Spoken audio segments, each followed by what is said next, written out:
Hey there, this is vgod. I want to kind of show you my cube collection. This is the first cube I ever had, or not the first cube I ever had, but the oldest in my collection that currently belonged to me. This is an original Rubik snake. It was purchased sometime around the mid to late 80s. White and black. Still comes apart, still works as it's supposed to. Kind of cool little piece. It's got some discolorization on the white tiles, but otherwise really cool little snake, and I'm kind of glad that I kept it in a box stacked away for all these years. This is a cube that got me back into cubing again. This is actually a Dallas Cowboy cube.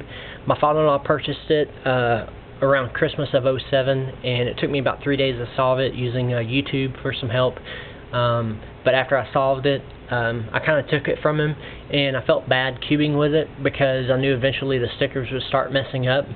And I can't get these stickers at CubeSmith.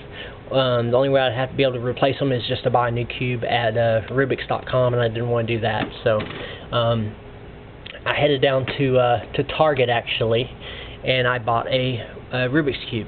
This is actually one of the Mr. Megorium's Wonder Emporium cubes that Target was selling for a while. The regular cubes are selling for, I think, $10, and these were selling for $6. They were discontinued on sale, and I only bought one at a time, and I wish I'd bought 2 or 3. It's a good little cube. No worries with it. It actually spun pretty well out of the box, out of the packaging. I think my fastest time I ever got with this one was around 55 seconds, so it wasn't bad considering I was still learning. And but as you can see, the stickers are wearing off, and I actually sprayed some bad lube in it, and so it's not as loose as it could be. These next 2 cubes are this is a Cube for You Type B blue, and a Cube for You Type A white. Everything that I saw on the Cube for You website, which is a great website for speed cubing, by the way, everything I saw said 2 things. One, the Type A white is probably the fastest, and then 2, the Type B blue is really smooth. And plus, I just like the look of it. The blue cubes are really cool. So again, I got these from cubeforyou.com. It's a good website, good tutorials. Plus, you can get the best DIY cubes that are out there. These have a lot of tolerance to them. They're quite loose. You can adjust the tension to them quite a bit without too much worries, and they'll still turn pretty well.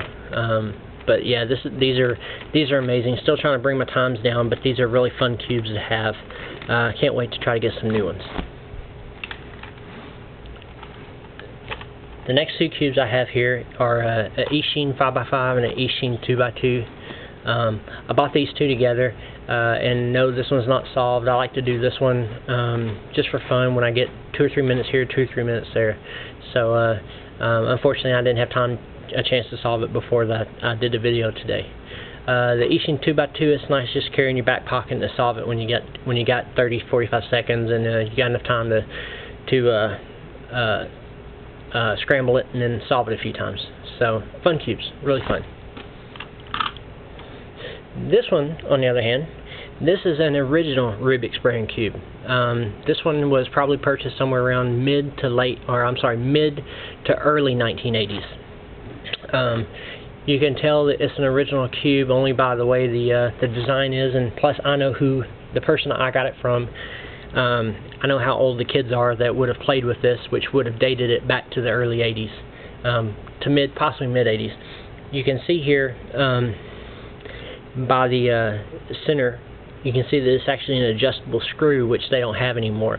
Nowadays they're actually rivets, they're not the screws anymore, which is kind of cool, the fact that I have one. A couple of people have asked me if I ever plan on replacing the center caps, and quite honestly no, because the colors are different. If you can see the difference in the red here, the green's about the same, but even the orange, the old one is more of a fluorescent orange. I can't replace the stickers, and so if I ever cubed with it that much, I'm afraid it would actually lose its personal value to me. So no, I don't think I'll ever replace the center caps. they will forever be missing, and this will just sit on a shelf, and I'll be happy with that. My wife hates cubing. She thinks it's one of the biggest wastes of times I've ever done, but it still amuses me. We were at a toy shop one day, and she actually saw this one sitting on the side. I think it was $2, and she bought it for me. So it was kind of a nice gesture on her part to actually get me a cube. I was touched. It's honestly a piece of junk. I don't ever think I've ever even scrambled it because I'm afraid I'll break it if I do. But again, it adds to the collection, and no, that's not my photo on there. It's just a photo of the guy that was there. But it's still kind of silly, so I thought it was cool. And this is the latest one. I have a friend of mine. This is the Rubik's Brain Racker.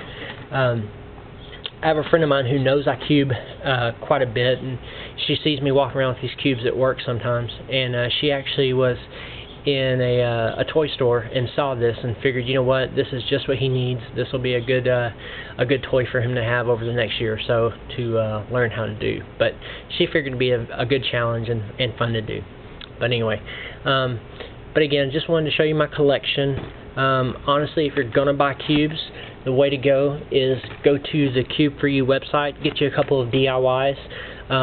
If you're curious about the 4x4s or the 2x2s, or even the 5x5s or the 2x2s, you can get those on the Cube For You site as well. Look up in that corner, and you should see the website for CubeForYou.com. Hope you like. Any comments would be appreciated. Thanks.